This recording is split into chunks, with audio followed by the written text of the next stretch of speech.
Parce qu'il y a aujourd'hui quelque chose qui réunit ceux qui vont se rassembler derrière Michel Barnier et derrière Emmanuel Macron. Je dirais, pour citer Gabin, c'est « touchez pas au Grisby ». C'est-à-dire qu'il y a une crise fiscale là qui est en cours. Bruno Le Maire a creusé les déficits comme jamais, à la pelleteuse. À la fois le déficit budgétaire qui dépasse les 5%, qui sera sans doute au-delà de 6% l'année prochaine, alors que, je le rappelle, il n'y a pas eu d'investissement pour autant. Et même, on pourrait insister sur le déficit commercial aussi. Donc, il y a...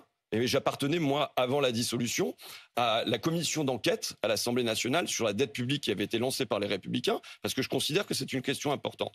Qu'est-ce qui apparaît? C'est que cette crise aujourd'hui-là, cette crise budgétaire, elle n'est pas due à des dépenses qui seraient en hausse, elle est due à la crise des recettes et au fait que, comme sont venus l'expliquer des économistes en série lors des auditions, qu'on a baissé les impôts sur le capital et que cette baisse d'impôts sur le capital représente au moins la moitié.